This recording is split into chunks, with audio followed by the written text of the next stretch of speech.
Hi, I'm Mark Hagan from ExtremeOverclocking.com, and today I'm going to show you how to install a hard drive. We're going to use a Seagate 2.1 gig drive, just standard IDE. We're not going to go RAID on this one, or SCSI, simply because we don't have the resources to do so. First thing you need to do is decide where on your computer you're going to put your hard drive. In this machine, we're going to have it set as the slave.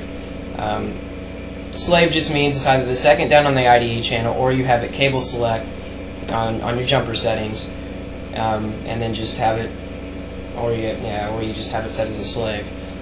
Cable select would be where you just had it plugged into the second IDE channel. But this one right here, like I said, we're going to put as a slave because we do have a CD-ROM in here, and it's set as our master. The CD-ROM, generally you don't want to put it as a master.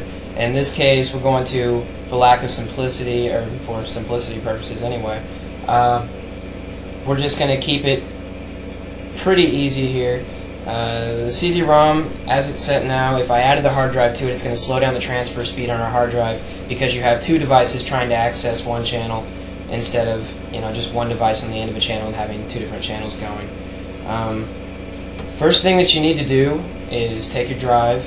Make sure you have your jumper set correctly. There's usually a diagram right on the front of your drive that tells you how to do it. If it's master, that means it's either going to be at the very top of the cable, or you have it as cable select, or you have it set manually as master and you can put it on any one you want. If it's slave, that means it's going to be the second on the cable with the set jumpers, or so if you put that on there like that, you'll have no problem. And the diagram's pretty easy to follow because it's easy as you can get. The next thing you're going to want to make sure that you do is find out where your pin 1 is on your drive.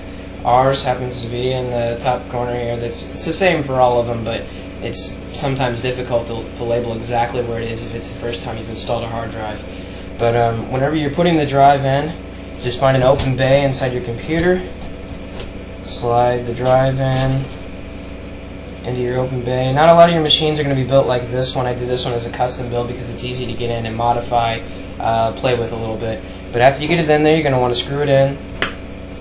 I don't like to screw it in too tight because I do a lot of swapping. Some of you would probably, I don't know, if you plan on keeping the drive in there for a while, you want to screw it in pretty tight. But for me, I don't know, I'm probably going to swap it out within the next couple days anyway. It's just the way of the geek. But go ahead and just screw it in there just like you would a CD-ROM, anything else you're installing. And after you get it in there, you have to next plug it in. It needs two things. First of all, it needs your IDE cable to be plugged in like we discussed before, and second, it needs electricity to be going to it.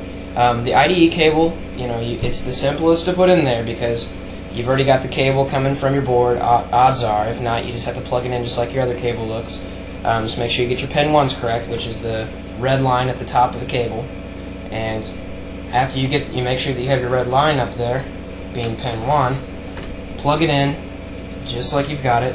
Push it in straight because you don't want to bend the pins on the cable because it'll, for one, slow down your transfer rate, two, it could actually just not work.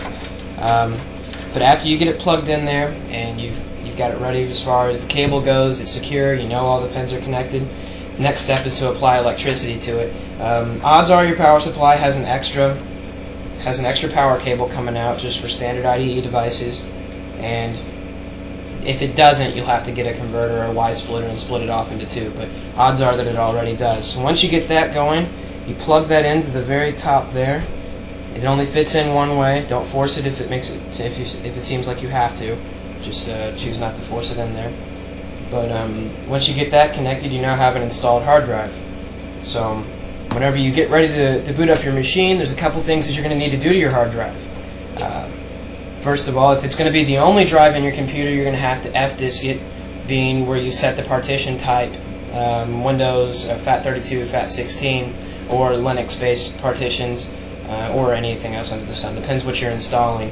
But most of you would probably be using Windows, so you'd want to go to FAT32, which would give you supposedly better access and stuff. But yeah, depends where you go. Yeah, setting up, doing the F-disk is fairly simple. I'll write a text review on there so you guys can just click onto that and check that out. Doing the format is exactly what it says. It's going to set, odds are whenever you get your FAT16 or FAT32 partition up, and you run fdisk, it's going to give you the drive label, which will probably be C:, as we all know is the C drive.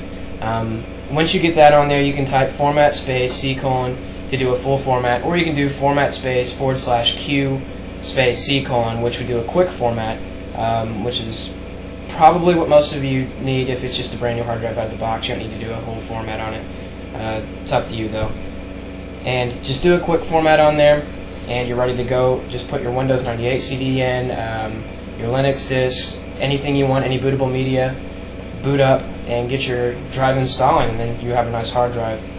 If you're going to add a second drive to it, it's a little bit easier because you don't actually have to fdisk it. You just have to put the empty drive in there, load up Windows, make sure that Windows can detect that there is a drive installed, and that sort, and then just right-click it, go to Format, it'll format it, then you can start drag-dropping files, that sort of thing. So hard drive installs are pretty basic, not too complicated.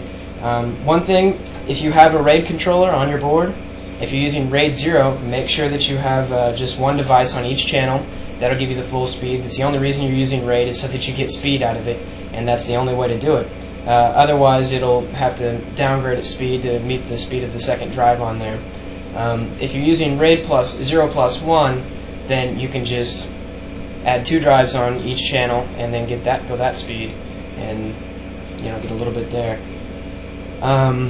If you have any questions or comments or anything like that, be sure to email them to mark@extremeoverclocking.com, and I'll get back with you as soon as I can, or meet us in our chat room, which links off of extremeoverclocking.com.